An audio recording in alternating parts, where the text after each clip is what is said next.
Merci de votre fidélité au programme de Gangan TV. C'est un plaisir pour moi de vous retrouver dans ce nouveau numéro de Café Débat, l'émission qui donne la parole à ceux qui veulent la prendre en vue d'impacter l'opinion. Évidemment, pour ce numéro, nous parlerons spécifiquement et exclusivement de sécurité nationale.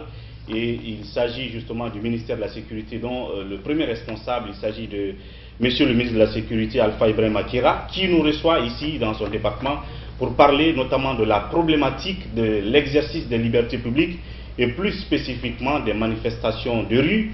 En Guinée, vous le savez, ces derniers temps, les manifestations d'ordre politique et social se sont multipliées. Comment est-ce que le ministère de la Sécurité, dans le cadre du maintien d'ordre, dans le cadre de l'encadrement de ces manifestations, gère cette situation qui gonfle et qui enfle de jour en jour? La question, on va la poser à notre invité. Et bien entendu, plusieurs mois après sa nomination à la tête du ministère de la Sécurité, qu'est-ce que M. Alpha Ibrahim Makera a déjà posé comme acte majeur et quelles sont les perspectives, bien entendu, pour une sécurité bien assez productive, performante? Il est déjà sur ce plateau avec moi, M. Alpha Ibrahim Makera, ministre de la Sécurité. Monsieur le ministre, bienvenue dans cette émission. Merci. Je rappelle que c'est la deuxième fois que vous passez dans cette émission. La première fois, c'était avant que vous ne bénéficiez du décret du Monsieur le Président de la République. Et cette deuxième fois, vous êtes ici dans les locaux du ministère de la Sécurité depuis maintenant 6 à 7 mois. Alors on va parler tout à l'heure des changements qui ont été apportés depuis votre arrivée. Parce que je me rappelle que le jour de votre prise de fonction, vous aviez dit que la récréation était terminée. Et les actions à venir en termes de perspective, on va en parler. Mais d'abord, on va se pencher sur ce qui est de l'ordre de l'actualité fraîche et brûlante, c'est-à-dire les manifestations qui sont en cours depuis maintenant 2 mois ou près de 3 mois, qui sont d'ordre politique et social. Il y a une crise dans le secteur éducatif qui fait que ces derniers temps, on voit des élèves dans les rues. Mais aussi à côté, il y a cette crise majeure politique qui fait que l'opposition, depuis un certain temps, fixe des journées villes mortes qui se soldent par des incidents, des morts, mais aussi des marches de rue. Dites-nous déjà comment est-ce que vous avez conçu ou que vous appréciez la multiplicité de ces manifestations politiques aujourd'hui. Bon, écoutez, les manifestations politiques en Guinée sont consacrés par la constitution guinéenne. Et le chef de l'État est un homme politique averti et qui a une grandeur de vue exceptionnelle, de telle sorte qu'il a instruit son gouvernement de tout faire, de tout mettre en œuvre pour respecter les droits de l'homme, pour garantir l'exercice des libertés et surtout veiller au respect des lois du pays. Nous sommes dans une république qui est régie par un ensemble de lois que tous les citoyens doivent impérativement respecter. Personne ne saurait être au-dessus des lois du pays. À Guinée, ce qu'on constate malheureusement, les citoyens pensent qu'ils ont beaucoup plus de droits qu'ils n'ont d'obligations. Alors qu'il y a un équilibre entre droit, liberté et obligation. Malheureusement, certains, dans l'exercice de leur liberté, outrepassent les limites légales imposées à l'exercice de leurs libertés individuelles, qu'elles soient politiques, économiques ou sociales. Et les manifestations, donc, sont autorisées comme moyen d'expression du consentement libre du citoyen par la constitution guinéenne, mais il est aussi dit dans la même constitution que l'État a la charge de réglementer l'exercice de ce droit. De ce droit ou de cette liberté. Je parlais tout à l'heure d'exercice des libertés publiques en Guinée. Voilà. Et l'une de ces libertés-là qui pose toujours problème, ce sont ces manifestations de rue qui semblent être une consécration de l'article 10 de la Constitution. Et tous ceux qui veulent manifester invoquent toujours cet article, comme quoi l'article 10 de la Constitution nous donne le droit de manifester quand besoin est, et que nous sommes obligés seulement d'informer, puisque nous sommes dans un régime informatif, oui, mais écoutez, et non d'autorisation. On peut manifester de différentes manières. La manifestation d'un mécontentement ou d'un sentiment ne se fait pas obligatoirement par des jets de pierre, par des manifestations dites pacifiques, alors qu'en fait, vous savez réellement, quand elles se passent, ça ne se passe pas dans un cadre purement pacifique. Ça fait des victimes collatérales. Bien. Et ces libertés peuvent s'exprimer par d'autres manières, par voie de presse, par correspondance, par toute une pléthore de moyens d'expression dont disposent les citoyens, les partis politiques pour exprimer leur point de vue.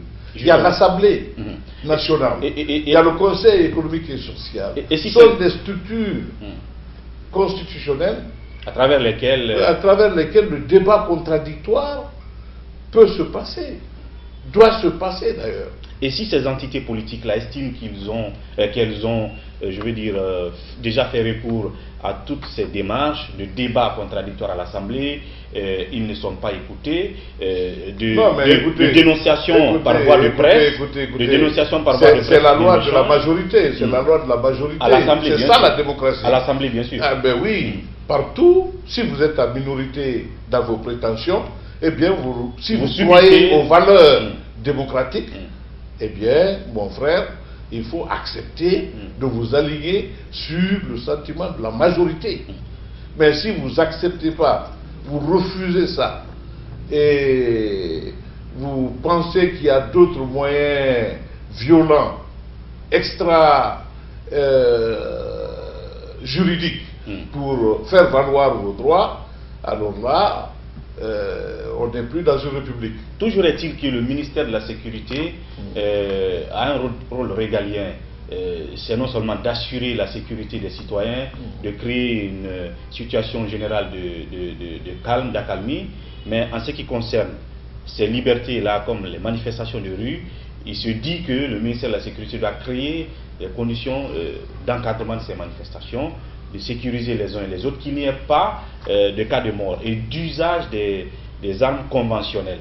Tous les reproches que les opposants ou sinon les entités politiques vous font en ce moment, c'est que les agents déployés pour soit empêcher ces manifestations si elles ne sont pas autorisées, soit même les encadrer, finissent toujours par utiliser des armes et tirer des fois, comme les accusent souvent les gens, à bout portant. On a quand même un certain nombre de cas de mort. Comment est-ce que vous expliquez cette situation? Écoutez, l'accusateur a l'obligation de donner les preuves de son accusation. Jusqu'à preuve du contraire. On ne nous a pas cité nommément un policier, un agent de la police qui a été à l'origine de tirs lors des opérations de maintien d'ordre. Depuis que je suis à la tête de ce département, il y a presque 6 mois, toutes les manifestations que nous avons eues à gérer dans le cadre du maintien de l'ordre se sont passées avec des armes non létales. C'est des armes conventionnelles, universellement admises pour le maintien d'ordre que nous utilisons. Il s'agit de fusils lance-grenades, lacrymogènes, il s'agit de matraques, il s'agit, comment dirais-je, d'autres instruments sublétables qui, quand même, sont autorisés dans leur utilisation en matière de maintien d'ordre. Parce que pourquoi? Parce que ces armes-là ne blessent pas gravement, lourdement, et puis elles ne font que rendre les personnes concernées, la cible, incapacitantes pendant un certain moment pour nous permettre de la neutraliser. Alors donc comment vous expliquez et chaque fois que les policiers doivent aller en opération de maintien d'ordre, il y a un groupe d'inspecteurs qui passe pour vérifier à l'intérieur des véhicules, à l'intérieur des camions, dans les poches des agents d'ordre, de maintien d'ordre, si quelqu'un n'a pas un couteau, une arme blanche ou un fusil ou un pistolet dissimulé dans sa tenue avant qu'il ne soit sur le théâtre d'opération. Donc cela est fait déjà avant qu'il n'aille sur le terrain. Ce contrôle de routine à chaque fois. Donc ça, ce contrôle-là est de règle. Alors, mais est-ce qu'il y a des situations qui ne vous échappent pas? Parce que il y a des... Ça ne peut pas, il ne peut pas avoir de situation, il ne peut pas avoir de situation. Mais, vous savez, la police travaille avec la population. Quand il y a des manifestations de ce genre, et qu'il y ait malheureusement des cas de mort par balle réelle,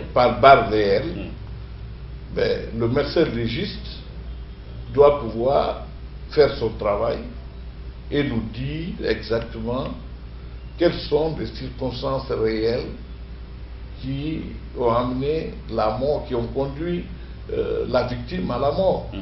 Et si nous avons également des témoins, parce que ça se fait en public, s'il y a des témoins qui peuvent venir également apporter leur contribution à l'enquête pour éclairer l'affaire, ben, je crois que ça doit être vraiment encouragé.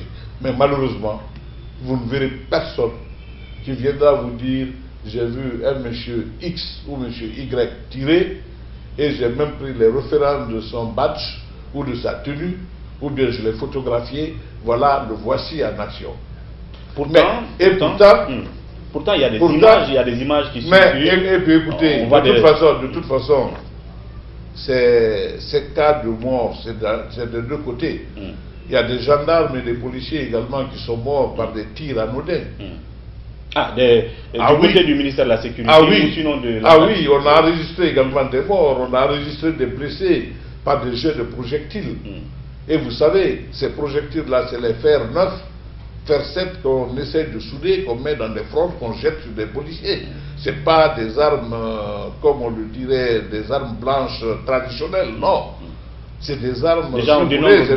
C'est un nouveau type d'armement qu'il faut classer parmi des armements à destruction massive. Parce que les armes qui sont prises souvent avec des loupards nous montrent que c'est des kalachnikovs, c'est des pistolets à grenaille, c'est des armes qui ne doivent pas être détenues par des civils, par des jeunes, par des adolescents, surtout lors des manifestations politiques.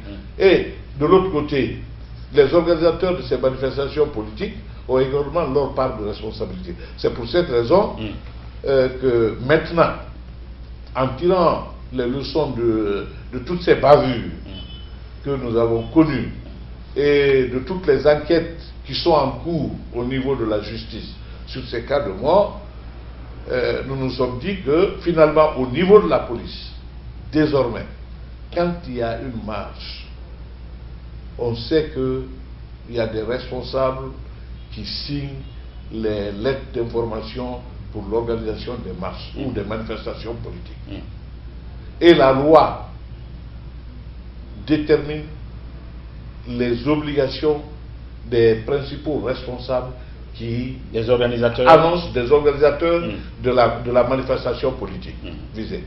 Donc s'il y a dérapage, si un de nos agents qui est en opération de maintien d'ordre et même égratigné, nous ferons le constat par le médecin légiste, nous déposerons des plaintes régulières contre les organisateurs de cette ONG, de ce parti politique, quel qu'il soit, devant le juge. Et nous allons poursuivre l'affaire et il n'y aura aucun désistement. La loi sera appliquée dans toute sa rigueur. Parce que de toute façon, un policier qui vient pour le maintien d'ordre, c'est pour sécuriser non seulement les manifestants, pour sécuriser les autres qui ne manifestent pas et qui ont le droit de vaquer à leurs activités. Absolument. Mais si nous voyons des gens venir caillasser les véhicules des passants, venir faire avoir des comportements inciviques, comme vous le savez, sur l'axe Abdallah jusqu'à 36 et en passant par n'importe quel axe de Conakry, si nous prenons les gens, non seulement nous les poursuivrons en justice, mais aussi les commanditaires, les responsables de ce parti politique, de cette ONG, de cette association ou de quelque mouvement que ce soit seront traduits à la justice. Ça, au moins, nous ne badinerons pas là-dessus. C'est la loi qui le dit, on va l'appliquer. Et maintenant, on saura quelles sont les responsabilités en cas de mort, en cas de vandalisme, en cas de trouble à l'ordre public, que ce soit dans les rangs des forces de l'ordre, que ce soit dans les rangs des organisateurs ou des passants ou des badauds. Ça, au moins, c'est clair. Les responsabilités doivent être situées parce que nous avons l'obligation d'assurer la sécurité de tous les Guinéens sans exclusive. Absolument. Sur l'ensemble du territoire national et à n'importe quel moment. Et justement, en parlant de l'étendue du territoire national et cette partie qu'on appelle couramment l'axe, Bambeto, Koza, Amdala, et ainsi de suite, aujourd'hui où il y a justement des situations incontrôlables, en tout cas de la part de l'autorité que vous êtes, du ministère de la Sécurité ou sinon l'ensemble des entités administratives qui doivent sécuriser le territoire. On va parler de cela tout à l'heure parce que ce soit désormais en temps de manifestation ou en temps de paix normale tout simplement, il y a des perturbations comme par exemple hier nuit où il n'y avait aucun appel à manifester mais les gens ne pouvaient pas circuler. Vous avez l'ancien Premier ministre qui, selon ce qu'on nous a remonté comme information, passait tout simplement, son véhicule a été caillassé, il a échappé belle, tout comme Ousmane Kaba également qui est passé. Et comme eux, d'autres citoyens lambda ont du mal à passer sur cette route, souvent les lendemains de manifestations qui ne sont pas officiellement des jours de manifestation ou pendant les manifestations. On va parler de cela tout de suite, mais d'abord je reste sur le cas des morts qu'il y a eu. Avant que vous ne soyez nommé à ce ministère, il y a eu déjà des cas de morts à l'occasion des manifestations par balles réelles. Et justement, ces derniers temps, il y en a eu. Je veux dire, comment est-ce que vous expliquez le fait qu'on ne puisse pas pister, identifier et interpeller des probables personnes qui peuvent être derrière, soit des agents de forces de sécurité ou des citoyens, comme vous l'avez dit récemment, que ça peut être des civils qui sont camouflés dans la masse et qui font des tirs comme cela. Comment ça s'explique qu'il n'y ait pas eu des interpellations jusque-là? Ah si, il y a eu des interpellations. Il y a eu beaucoup qui ont été des loupards, des troubles faits qui ont été interpellés. Et maintenant, avec ces armes, vous les avez vus sur les télévisions privées, sur les télévisions d'État, vous les avez vus avec leurs armes. Lors des manifestations, la brigade anticriminalité ainsi que la compagnie mobile d'intervention de sécurisation nous ont rapporté beaucoup de malfrats qui ont été arrêtés avec des véhicules volés, avec des motos volées, avec des objets précieux des citoyens qui ont été braqués sur les principaux axes de Conakry à tous les moments. Et également, quand il y a des cas de mort, il y a des arrestations. Il y a des arrestations, mais c'est l'enquête qui dira exactement est-ce que les personnes qui ont été arrêtées lors de cet événement sont effectivement liées ou pas au cas de meurtre. Mais ça, les cas de meurtre, c'est de tous les côtés. Vous l'avez dit tout à l'heure. Vous pouvez être un agent de l'ordre, de la force publique, et être victime d'une balle et vous tombez sur le champ d'honneur. Et comme vous pouvez être un civil. Mais il n'est pas forcément dit d'ailleurs que celui qui est touché, un civil qui est touché à Madina est forcément de la mouvance ou de l'opposition, parce que personne ne peut nous montrer la carte de membre de l'intéressé. Des fois, c'est des gens qui n'ont rien à voir avec les des fois avec les malheureusement, les partis politiques aiment politiser les cas de victimes collatérales, mais ça va s'arrêter parce que finalement, nous poursuivrons les organisateurs et nous ferons en sorte que les organisateurs dénoncent ceux qui tuent les hommes parce qu'ils le savent. S'ils ne le savent pas, ils ne vont pas insister chaque fois à faire les mêmes choses pendant qu'ils savent que ça fait des victimes malheureuses parmi des jeunes qui n'aspirent qu'à vivre librement et avoir du travail. Alors, ce qui est malheureux. Quelle réaction avez-vous face à des photos de ce que les gens nous remontent quand vous dites par exemple qu'il y a des contrôles au sein des équipes de maintien d'ordre qui sortent, je confirme, il y a des images où on voit souvent des gendarmes qui détiennent des armes dans les rues, où il y a des agents de sécurité qui détiennent ces armes. Est-ce que c'est pas des kalachnikovs, c'est pas des pistolets, c'est des fusils lance-grenades qu'ils ont. Tout le monde le sait. Et d'ailleurs, si nos militaires, nos policiers avaient des armes létales, les badauds de ces axes-là ne pourraient jamais se lever pour jeter des pierres sur les policiers. Ils ne n'oseront pas. Donc, c'est parce que simplement, il y a eu une loi dans le pays qui a interdit aux policiers de prendre les armes létales pour aller maintenir l'ordre. C'est pour cette raison que les gens sont devenus maintenant fous. Ils se permettent tout ce qu'ils veulent pour semer le désordre dans le pays. Bien. Alors, ces armes, ces balles réelles, d'où peuvent-elles venir, selon vous? Oui, on va chercher ensemble, vous et nous. Nous avons l'obligation de tout mettre en œuvre pour dépister ces malfrats, les mettre hors d'état de nuire. Mais nous lançons, c'est même partie de tous les projectiles, quels qu'ils soient. Parce que nous avons eu des policiers qui sont touchés par balles, que ce soit par calibre 12 ou par fusil de guerre. Nous avons eu des policiers qui ont perdu des yeux, qui sont devenus aujourd'hui handicapés.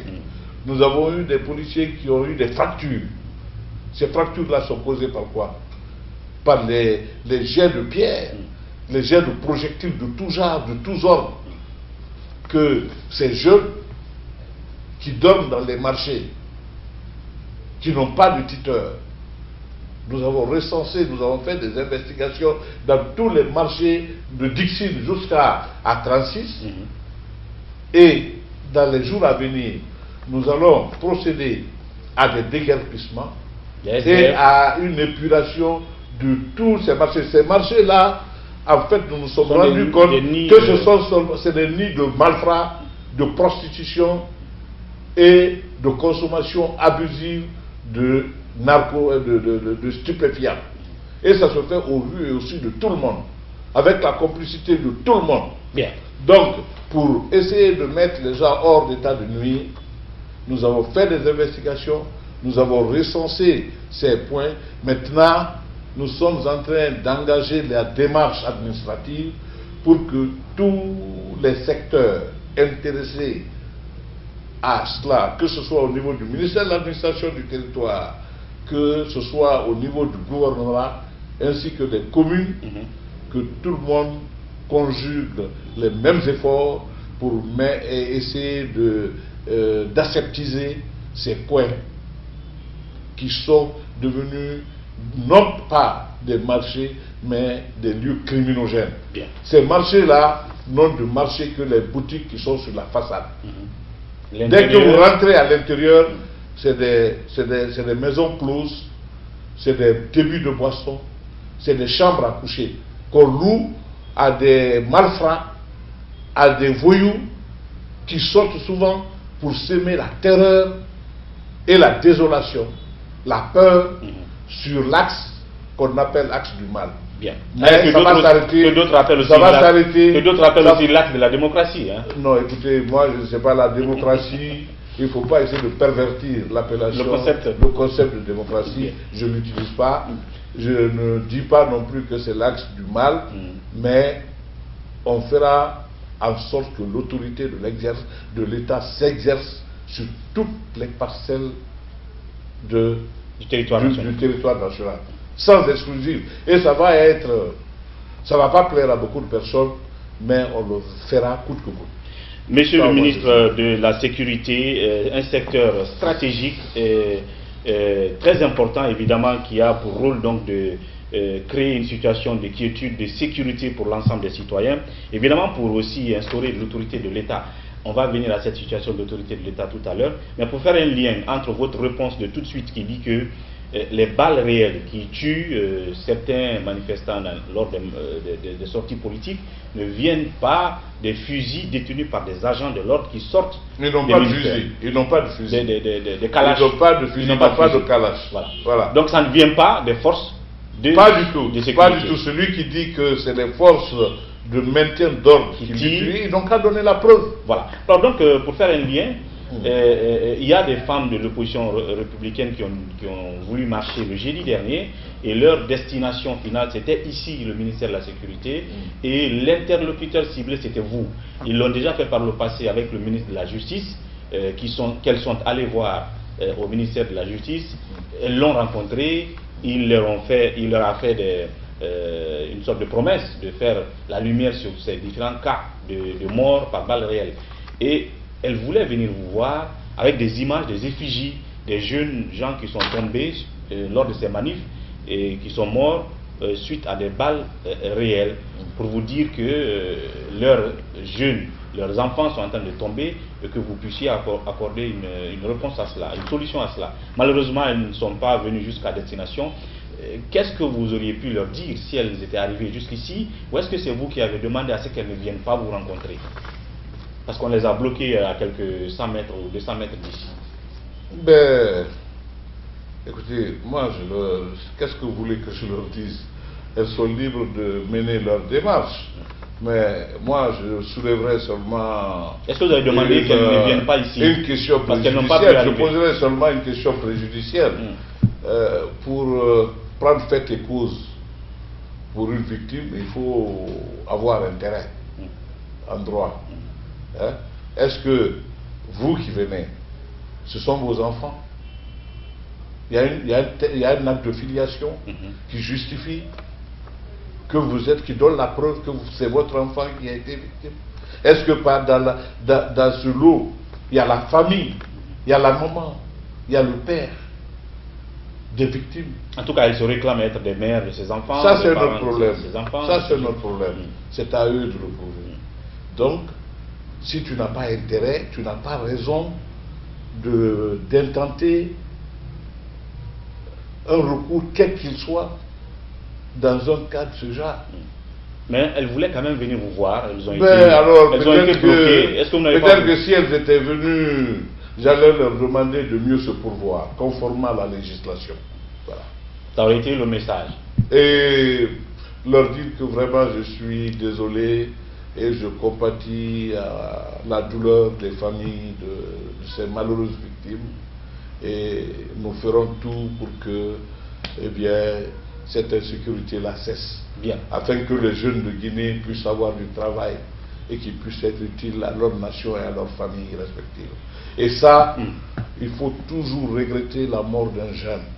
Absolument. Voilà, et c'est pour cette raison qu'il faut que ces femmes-là, et vous-même les journalistes, vous nous aidez, les services de sécurité, à travailler ensemble pour qu'on puisse dénicher ces gens-là qui troublent notre quiétude, notre sommeil, qui nous créent des problèmes, alors qu'ils sont les auteurs, les commanditaires de ces actions. Il faut que nous puissions les mettre hors d'état de nuire. Bien. Parce que nous avons intérêt. Notre démocratie a besoin de paix, de stabilité. Mais pour ça, il faut éviter que la confusion s'installe. Bien. Voilà. On va un tout petit peu parler aussi de l'autre manifestation qui a concerné en grande partie le cortège du chef de file de l'opposition a dit avoir été ciblé par une balle réelle, là aussi, et dont le véhicule doit faire montre d'expertise. Je crois que ça avait commencé. À quel niveau se trouve la démarche, les enquêtes aujourd'hui, en ce qui concerne cette situation qui s'est passée? Mais après, il y a eu aussi le confinement du chef de file et de ses amis de l'opposition chez lui à la maison. Cette stratégie qu'il a dénoncée, qu'il a qualifiée de dictature, et qu'il avait le droit de sortir et de manifester, il a été donc encerclé par vos agents chez lui à la maison. Quelle réaction avez-vous justement à la réaction cette fois-ci de Cellou Dalein Diallo? Écoutez, moi j'ai une autre lecture de cette situation. Quand on dit qu'il y a la manifestation, quelle qu'elle soit, elle est interdite, en tant que citoyen, on doit observer le respect de l'interdiction et ne pas enfreindre l'interdiction.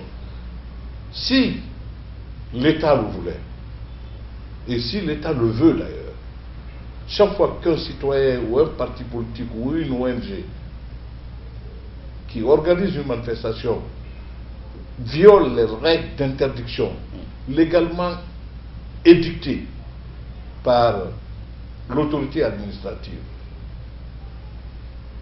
si l'État le veut, il peut tout de suite actionner le procureur et on vous interpelle, on vous traduit en justice parce que vous aurez violé les lois et les règlements du pays. Alors, il se trouve que malheureusement, en termes de manifestation, heureusement pour nous, on a un chef d'État très magnanime. Le président de la République. Très magnanime, très qui pense que les libertés doivent s'exercer pleinement et qui n'accepte pas le plus souvent que vraiment on trimballe des citoyens devant le juge. Il veut. Mais le régime d'information évoqué par les organisateurs de ces manifestations, qui disent que c'est un régime informatif et que l'autorité a juste le devoir de. Mais l'autorité, on informe l'autorité, mais quand l'autorité dit que pour telle raison, mais l'interdiction, c'est une mesure conservatoire. Elle n'est pas dit qu'elle est pérenne. C'est pour un certain temps. Quand une interdiction est édictée, elle est édictée. Et d'ailleurs, je vais vous dire, tous les problèmes de la Guinée que nous vivons aujourd'hui, c'est de cette constitution que nous n'avons même pas votée. Bien. Qui a été, vous savez comment elle a été, elle est rentrée en vigueur par une ordonnance. Et qu'est-ce que c'est qu'une ordonnance? C'est la signature d'un individu qui se trouve à un moment donné. Donc vous ne reconnaissez pas non, tout à fait les contenus de... ou la manière dont la Constitution a été... en tant que juriste, non, si j'étais... En tant qu'homme de droit. Ouais, maintenant, je ne parle pas comme de la secrétaire, en tant qu'homme de droit. Cette Constitution-là doit être révisée maintenant même. Elle devrait être depuis très longtemps. Bien. Mais elle ne doit pas tarder à l'être. Sinon, ce n'est pas bon pour nous. Bien. Ça, c'est l'homme de droit qui parlait.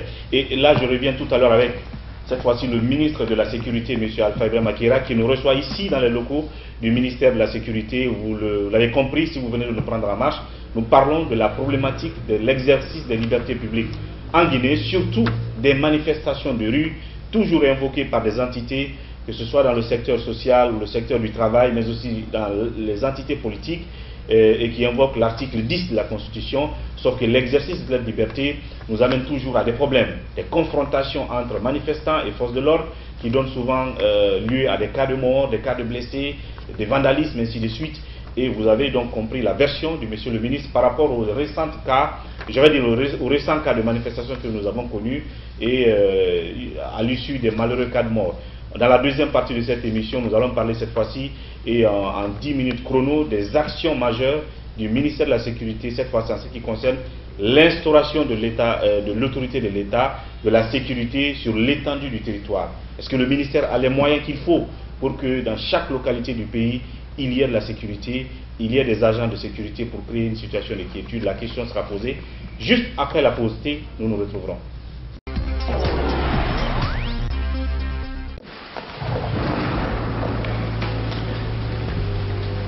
Il existe des choses qui nous donnent la force et l'audace d'aller au-delà de notre imagination.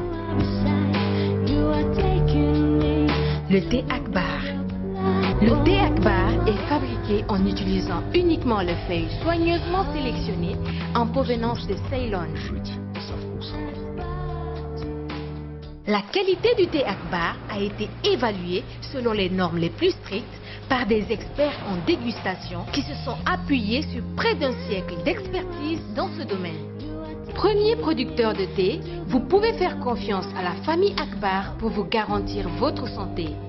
Seule la meilleure tasse de thé peut vous procurer de la fraîcheur. Thé Akbar, le leader mondial. Merci de nous retrouver dans cette deuxième partie de Café Débat consacrée aujourd'hui à la question de sécurité, mais également à la question de liberté et d'exercice des libertés publiques en Guinée, les récentes manifestations politiques qui ont connu beaucoup d'incidents, mais aussi des cas de mort. Comment est-ce que le ministère de la Sécurité gère cette situation? Vous avez su, j'allais dire, les explications de monsieur le ministre dans la première partie. Cette fois-ci, on va parler du ministère et de ses actions, mais avant, revenons un peu sur le sujet de la première partie. J'ai parlé de l'instauration de l'autorité de l'État à des moments donnés. Quand on n'est pas en période de manifestation et qu'on entend que dans tel endroit, il y a des jeunes gens qui bloquent la circulation, des jeunes gens qui cassent les véhicules des gens, alors qu'il n'y a aucun mot d'ordre à manifester, ni venant des politiques, ni venant des entités de la société civile. Alors, et en ces pareils cas, j'allais dire, on sent l'absence tout de suite de l'autorité de la sécurité. Et ça amène les gens à dire non, c'est quand les politiciens demandent officiellement à manifester qu'on réprime, et quand personne n'a appelé à manifester et que des jeunes venus de n'importe où empêchent les gens de circuler, par exemple à Bambeto ou à Matoto, l'État n'est pas là. Monsieur le ministre, comment vous expliquez ce sentiment d'absence que les gens ont en ces pareils cas? Parce qu'il y a un cas comme hier, par exemple. Hier nuit, justement, ça ne circulait pas de Koloma jusqu'à Bambeto, jusqu'à Koza. Or, à ce qu'on sache, il n'y avait pas de manifestation. Non, écoutez, depuis que je suis à la tête de ce département, nous avons mis un dispositif de sécurité rapproché pratiquement dans toutes les communes de Conakry, notamment dans les communes de Ratoma et de Matoto qui sont réputées être criminogènes. Et à chaque grand carrefour, si vous constatez, vous voyez des unités mobiles des compagnies d'intervention qui sont là 24 heures sur 24. Donc ces compagnies, vraiment,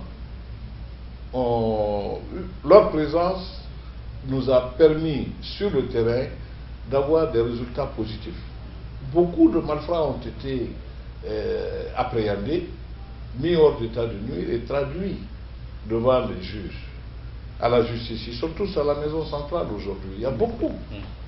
Si vraiment j'avais demandé à ce qu'on me remonte des statistiques, on doit être dans près de 250 malfrats qui sont en attente d'être jugés. Donc des zones perçues de non-droit. Oui, déjà, parce que des gens qu'on a soit appréhendés avec des armes blanches, en opération, en pleine opération, ou avec des armes de guerre, automatiquement.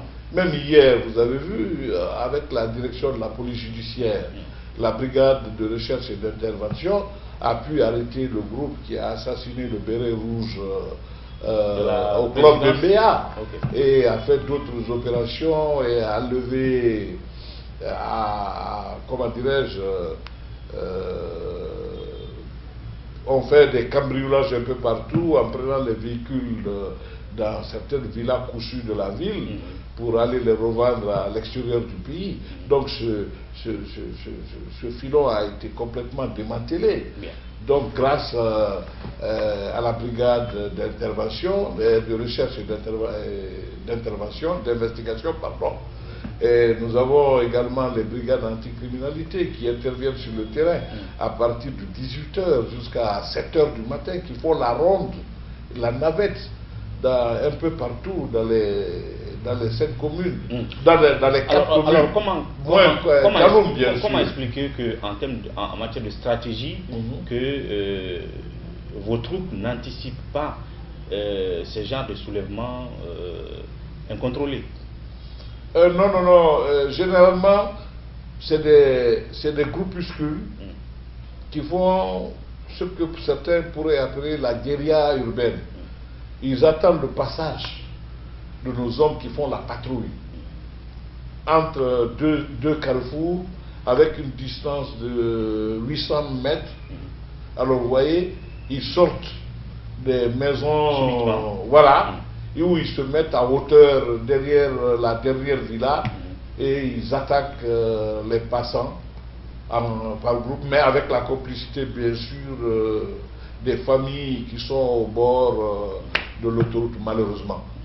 Et certains même ont été arrêtés sous les lits de certaines vieilles dames, de certaines vieilles personnes.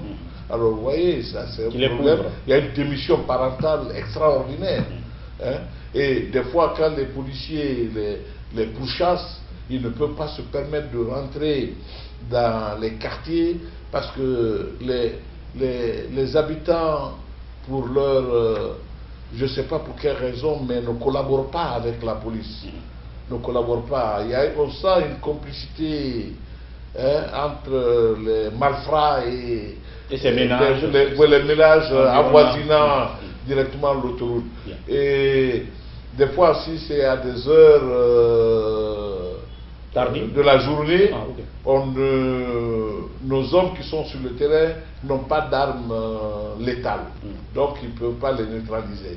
Alors, si c'est la nuit, là également, vous ne pouvez pas vous permettre d'aller parce qu'il y a aussi un manque d'équipement de nos hommes en équipement de protection. Hein? Ils ne peuvent pas suivre les gens dans les... Voilà, parce qu'ils ont des lance-pierres, ce qu'ils mettent là-dedans, c'est des billes de véhicules ou de motos. C'est des billes en acier qu'ils mettent dans les lance-pierres et qu'ils tirent sur les policiers qui sont à leur recherche. Et quand une balle comme ça vous touche sur la tête, les yeux ou les dents, vous perdez à peu près 5 dents à la fois. Alors, ça pose des problèmes. Aujourd'hui, à la clinique du camp Alpha Samori, nous avons près de 8 policiers qui sont là, hospitalisés, parce que les enfants sur ce tronçon-là les ont lapidés, les ont cognés. Ou des fois, quand vous arrêtez un malfrat, vous voyez un groupe de jeunes appuyés par leurs parents qui viennent contre l'agent, les gens qui sont venus l'arrêter, et des fois ils cassent même le pick-up ou bien ils brûlent le pick-up, hein, ou quand une moto-taxi vient percuter un véhicule, lorsque le constat est en train d'être fait, vous voyez directement les jeunes, tu vois, par solidarité avec le moto-taxi, eh bien, vient vous créer... Il perturbe le travail de l'agent de la sécurité routière. Voilà. Donc, il faut vraiment que les parents se ressaisissent et qu'ils nous aident à encadrer mieux leurs enfants. Alors, bon, mais nous avons constaté, après notre investigation, que sur cette bande-là, comme je le disais tantôt, tous ces enfants-là sont sans tuteur. Et justement, c'est là où vous avez parlé de cette opération de déguerpissement. Il faut essayer si on peut les appeler de ces SD. Voilà, et au lieu que les gens viennent mettre leur marché au bord de la route, eh bien on va leur faire de la place à l'intérieur des marchés. Ils vont retourner à l'intérieur des marchés, parce que les marchés là n'ont que les façades, là où il y a les boutiques. Mais derrière la zone réservée pour les marchés, malheureusement, sont réservées pour la prostitution, et c'est pour la drogue, pour garder des enfants qu'on instrumentalise lors des manifestations, lors bon, et qui ont pris ce goût à cela. Et cette coopération... Alors, dès qu'il leur manque un peu de choses à manger, ils sortent sur l'autoroute et ils s'attaquent à n'importe qui. Il n'y a pas de... Des fois, vous voyez un petit qui vient, qui vous insulte père et mère, et qui vous menace, et vous ne le reconnaissez même pas. On ne dirait pas que c'est un Guinéen. Bon, ces gens-là sont gardés malheureusement, avec la complicité des administrateurs des marchés, dans les marchés, mais ça va s'arrêter. Et vous allez commencer cette opération commence quand? Nous allons la mener de manière inopinée. Je ne pourrais pas faire d'annonce, mais c'est que beaucoup se retrouveront après à la sûreté, parce que nous retrouverons certainement beaucoup de malfrats qui étaient recherchés par les services de sécurité depuis très longtemps. Et il s'agit de plusieurs marchés, notamment dans ce mais il y a beaucoup de marchés.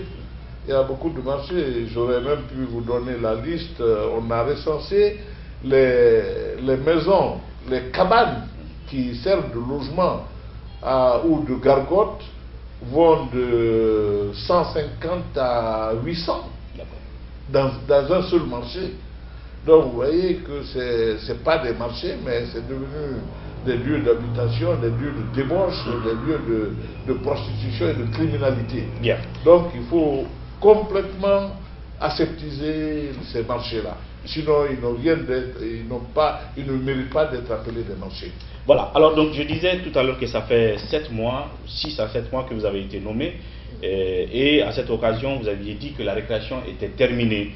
Terminée en ce qui concerne l'ordre général, l'ordre dans la circulation, l'ordre dans l'attitude des citoyens vis-à-vis des édifices publics, vis-à-vis de ceci et cela, mais aussi l'ordre dans les rangs de la sécurité des policiers. Alors aujourd'hui, quel état des lieux, bref, vous pouvez faire depuis votre arrivée, les actions majeures que vous aviez dû prendre pour rectifier certaines situations qui ne l'étaient pas avant votre arrivée, avant qu'on ne parle des perspectives? Non, écoutez, depuis que je suis arrivé à la tête de ce ministère, il y a eu déjà un décret de restructuration qui est signé par M. le Président de la République, qui restructure le ministère. Et maintenant, nous sommes en train de préparer les actes d'application de ce décret organique et prévoir, envisager le redéploiement du personnel en fonction de la nouvelle structure du ministère.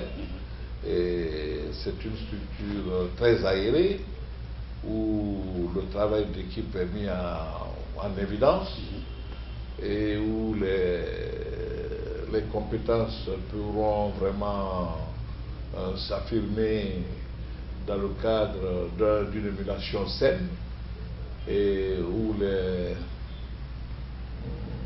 les performances, il y a des mesures d'incitation à la performance sont mises en exergue. D'accord.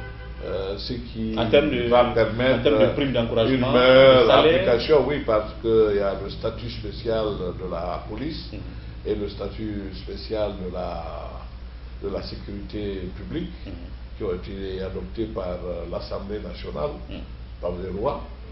Et nous veillerons à partir de maintenant à l'application stricte de ces lois. C'est pour cette raison que j'ai dit tantôt que je ne mettrai pas les lois et les décrets dans les tiroirs, mais ils doivent être suivis, ça doit être affiché comme un tableau de bord et voir quotidiennement, chaque fois, ce qui est fait, ce qui est conforme au décret, ce qui est conforme à la loi, ce qui est conforme au statut, pour qu'on ait une administration performante, une administration neutre,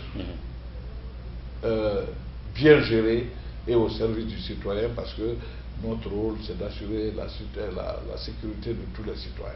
Maintenant, nous avons, dans le cadre de la sécurité routière, fini avec la sélection des agents de la sécurité routière à l'école nationale de la police, où les officiers ont été évalués, les agents ont été évalués. Maintenant, le jury est en train de faire la saisie des conclusions et le rapport sera remis en fin de semaine, ce qui nous permettra de poster les gens en fonction des exigences de la sécurité routière, parce que la sécurité routière, comme vous l'avez constaté, a beaucoup de dysfonctionnement sur le terrain. Beaucoup de problèmes. Et des fois, l'effectif est est plein de bénévoles. Absolument. Donc il faut mettre des véritables agents de la force publique, leur donner les b.a.-ba du code de la route et surtout leur faire respecter, leur donner des cours sur la déontologie, mais aussi la courtoisie, afin qu'ils respectent les usagers de la route. Ils s'abstiennent de faire certaines pratiques comme les raquettes, comme les abus, et comme certaines tracasseries dans la circulation routière, afin de sécuriser le maximum cette circulation, de la fluidifier et de créer un certain confort et une convivialité beaucoup plus prononcée entre eux et les usagers de la route. Et en parlant de policiers, de la route, de la circulation, monsieur le ministre, on dit aussi que la police routière est d'une manière la vitrine de la police d'un pays, par exemple. Parce que quand vous rentrez dans un pays, vous voyez la physionomie d'un policier et puis vous pouvez vous faire déjà de l'image de l'ordre qu'il y a dans ce pays et des conditions peut-être de travail de ce pays, des gens de ce pays. Et quand j'étais tout petit, on nous disait, quand nous voyions les policiers qu'ils étaient mal habillés, que s'ils sont mal habillés, c'est parce qu'ils sont mal payés. Quelle est votre politique dans ce sens-là, de soigner aussi l'image du policier guinéen, de faire en sorte qu'il ne soit pas, je veux dire, à l'abri du besoin, ce qui fait qu'il soit toujours là en train de tendre la main, mais pour que justement l'autorité de ce policier dans la circulation soit respectée par l'usager de la route. Parce que quand l'usager sait qu'il peut tendre 5000 au policier, quand il a fait des infractions, à ce moment il y a toujours de l'anarchie dans la circulation. Est-ce que vous êtes en train d'y travailler pour que le policier guinéen soit d'abord ait des accoutrements présentables, soit propres, et après qu'il soit bien payé? Ça c'est un faux débat. Il faut sortir, même du ministère, tout de suite. Vous verrez des jeunes policiers de la sécurité routière qui sont correctement habillés. Quand vous les voyez, vous avez du plaisir bien entendu à les voir arrêter. Dans l'ensemble. Mais alors pourquoi dans leurs camarades qui sont à côté ne s'habilleraient-ils pas comme eux? C'est parce que, simplement, ça dépend des individus eux-mêmes. L'État donne des dotations à tout le monde, mais c'est aux intéressés en tenue, et c'est aux intéressés de les entretenir. Si maintenant vous avez vos propres ressources, vous pouvez en acheter aussi, ou en coudre, ben, vous pouvez le faire, mais ayez les mêmes couleurs et tenez-vous bien. Écoutez, cette affaire d'habillement, ça dépend de l'éducation de l'intéressé. Même si vous n'avez qu'un seul costume, est-ce que ça ne doit pas être une discipline dans... Voilà, là, maintenant, il faut imposer une discipline. Il faut que la police des polices, l'inspection générale de la police, fasse le tour. Tous ceux qui sont malpropres dans la chaussée, sur la circulation, doivent être renvoyés et sanctionnés. Ça, c'est une obligation. Ce sont les nouvelles mesures que nous allons envisager. Bien. Parce que, ou tu te conformes à la déontologie de la profession, où tu déposes la tenue. Et le sifflet. Ça, au moins, c'est sûr. Alors, en ce qui concerne les conditions de travail, de vie de ces policiers, en ce qui concerne le traitement salarial, là aussi, est-ce qu'il y a des actions que vous avez prises? À un moment donné, vous avez décidé de geler les salaires de certains démobilisés, en tout cas qui n'étaient pas au poste. Non, il y a beaucoup de policiers qui avaient abandonné leur poste. Ils viennent simplement à la fin du mois toucher leur salaire. Moi, ça ne marche pas. J'ai demandé au conseil de discipline et aux gestionnaires d'aller sur le terrain. Pendant un bon mois, ils sont passés dans toutes les unités. Ils ont exigé la présence physique des intéressés. Un avis a été lancé pour informer tout le monde. Les gens, ceux qui ont répondu présents n'ont pas eu de problème. Mais tous ceux qui ont été portés absents, nous avons adressé des correspondances au ministre du Budget pour bloquer les salaires des intéressés. Donc on a dans ce cas de blocage près de 450 policiers dont les salaires sont bloqués. Et depuis que les salaires sont bloqués, beaucoup reviennent avec des papiers des hôpitaux, de certains médecins heureux, pour dire qu'ils étaient malades, ils étaient en soins, ceci, cela. Bon, écoutez, de toute façon, comme c'est un recours par voie hiérarchique, les services compétents vont examiner leurs recours. Et puis on verra ce qu'il convient de C'est que faire. ça oblige les gens Mais à venir depuis à leur ça, poste il y a un afflux massif d'argent beaucoup à leur poste. qui reprennent leur truc.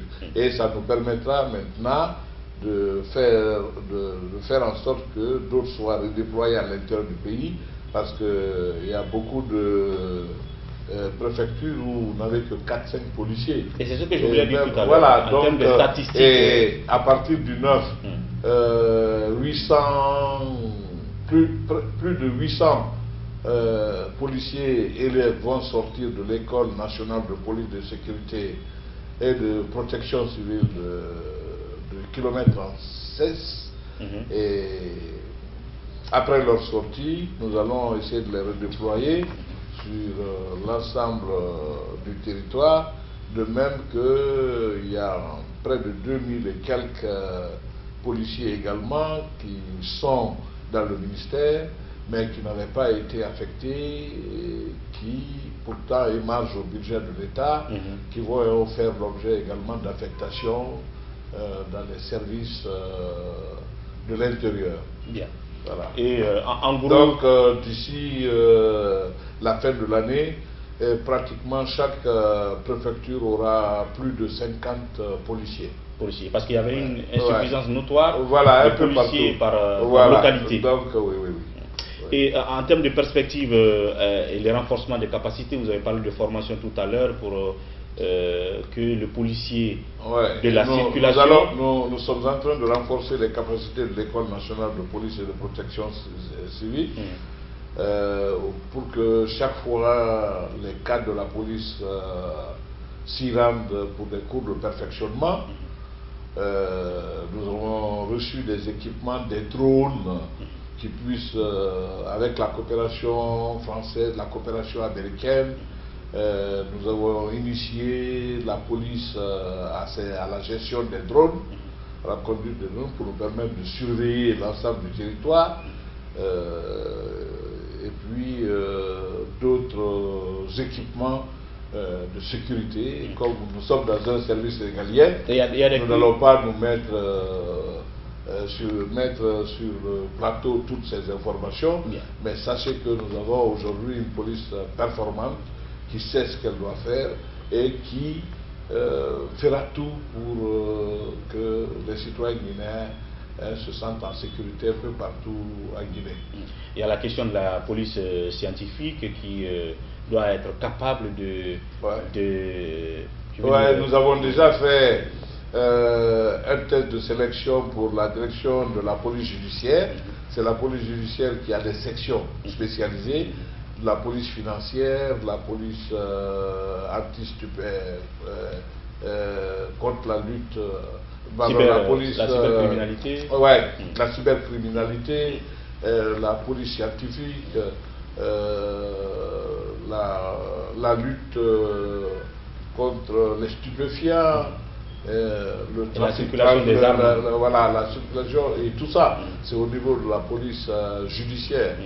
Donc nous travaillerons étroitement en cela avec la gendarmerie nationale qui a également une section de police scientifique pour élucider beaucoup de cas de crimes majeurs.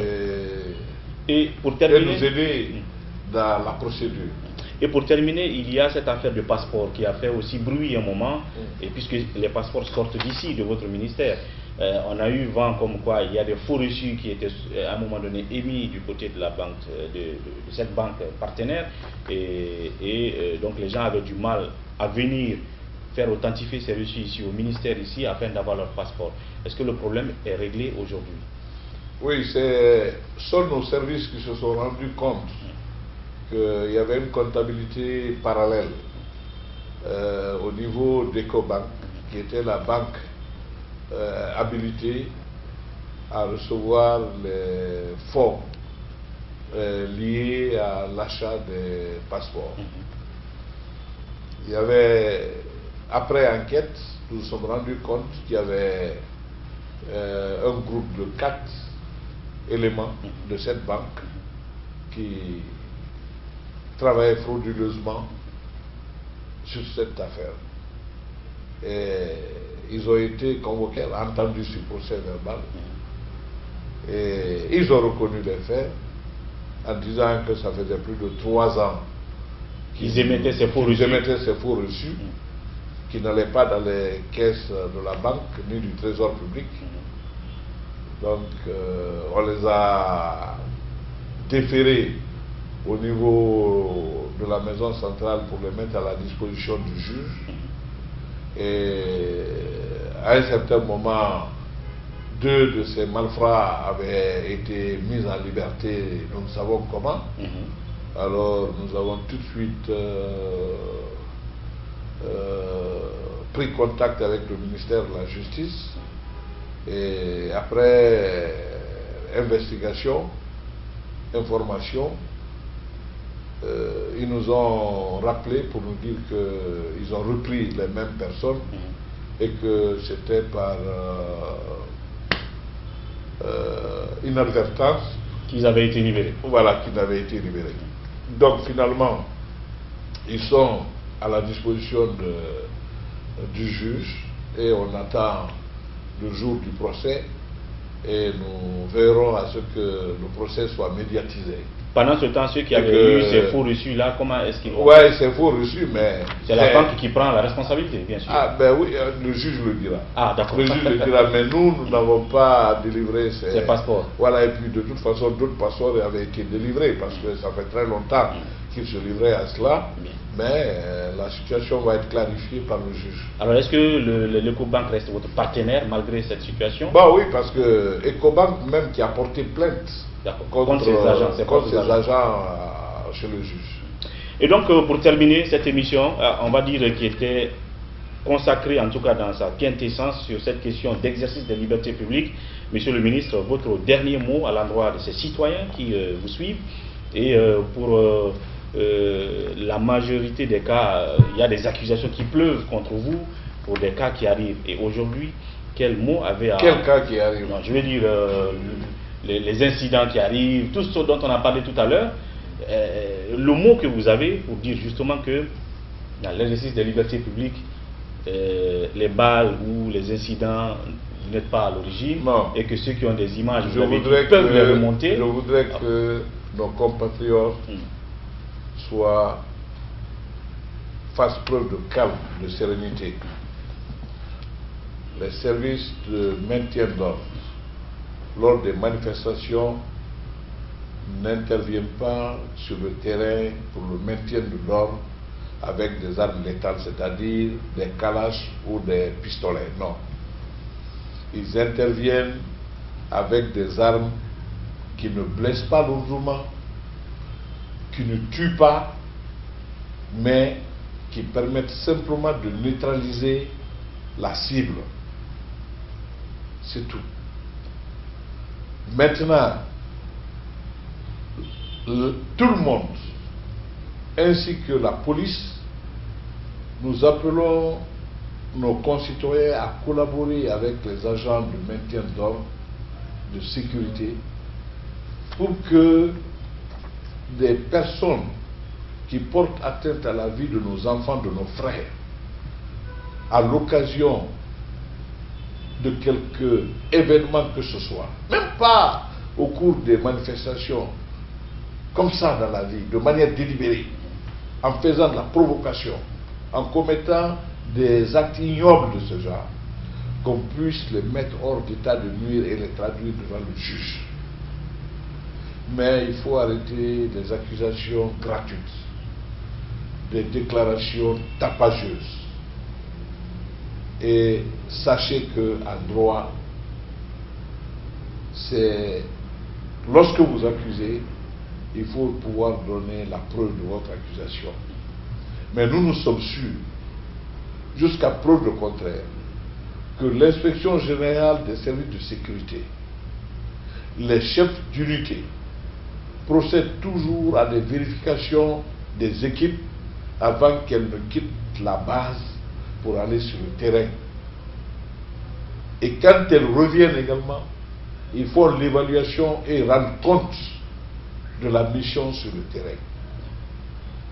Et lorsqu'il y a des cas malheureux de mort comme ça, sur l'ensemble du territoire, même pas au cours des manifestations, il y a des structures légalement établies. Il y a la police judiciaire, il y a le juge d'instruction, il y a le médecin légiste, qui sont connus de tous et qui se saisissent du dossier, qui nous font leurs conclusions, et tout le monde est obligé d'accorder du crédit aux conclusions que ces personnes assermentées nous disent sur ces cas malheureux. Mais ce qui est sûr, il n'y a pas de police performante si le renseignement n'est pas partagé entre les populations et la police et les forces de sécurité. Dans tous les pays du monde, ouais, même dans les films de séries et autres, pour que la police puisse intervenir efficacement, il faudrait que des vieilles personnes qui sont perchées dans des immeubles par-ci par-là passent des coups de fil à la police pour dire venez, voilà, il y a trop de bruit chez le voisin ou ceci, cela. Donc, prenez des exemples de ce genre, travaillons comme ça, la police est à votre disposition. Et d'ailleurs, sur tous les principaux axes de Conakry, des unités d'intervention sont prépositionnées. Donc, quand il y a des difficultés que vous constatez, il y a des irrégularités, des violations flagrantes de la liberté des citoyens et des lois que vous constatez dans votre ressort, dans votre environnement, informez ces équipes pour qu'elles interviennent utilement et vous apportent le maximum de protection et d'aide. C'est cela, au lieu que l'on jette l'anathème sur nos veillants et courageux policiers qui maintiennent l'ordre. Et je vais dire aussi aux jeunes qui jettent des projectiles sur ces policiers qui sont venus les défendre, qui sont venus les protéger, qui sont venus assurer la sécurité des manifestations, d'arrêter de jeter les projectiles. Prochainement, si un policier est blessé, s'il a un membre cassé, si nous recevons les plaintes de qui que ce soit, nous allons poursuivre non seulement les organisateurs de la manifestation, mais nous allons faire tout pour que les coupables soient dénichés et traduits devant le juge pour une comparution immédiate. Que cela soit clair et il n'y aura pas d'intervention.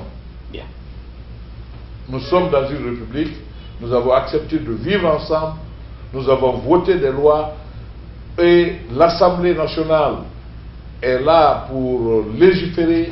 Et au sein de l'Assemblée, nous avons toutes nos formations politiques, toutes les composantes de la nation. Dans ce cas, quand les lois sont publiées, quand elles sont promulguées, il faut les appliquer. Donc on ne dira pas, monsieur le ministre de la Sécurité est méchant, monsieur le ministre de la Sécurité n'aime pas tel parti politique, il n'aime pas tel autre parti politique. Et c'est pour cette raison que je demande respectueusement d'ailleurs au parti de la mouvance qu'est le RPG Arc-en-Ciel de surseoir à sa marche qui a été programmée demain, parce que nous sommes à une période où le gouvernement a décidé d'interdire toutes sortes de manifestations sur l'ensemble du territoire national. Quiconque enfreint à cette loi s'exposera à la rigueur de la loi, et nous, services de sécurité chargés du maintien de l'ordre public, nous veillerons au respect, à l'effectivité de cette interdiction réglementaire. Si le RPG outrepasse demain pour marcher, ils seront bloqués. Ah mais c'est clair, nous avons nos gaz lacrymogènes. Bien. Ça c'est clair. Bien. C'est aussi clair. Merci. Merci, à très bientôt. Merci. Voilà, mesdames et messieurs, c'était tout pour ce grand oral de monsieur le ministre de la Sécurité, monsieur Alpha Ibrahima Kera, qui, avec nous, a fait le tour d'horizon des actions du ministère de la Sécurité en termes de maintien d'ordre, en termes d'encadrement des manifestations politiques et tous les aspects problématiques liés à l'exercice des libertés publiques en Guinée. On se retrouvera très bientôt avec lui pour parler sans doute d'autres aspects du ministère de la Sécurité. D'ici là, prenez soin de vous et au revoir.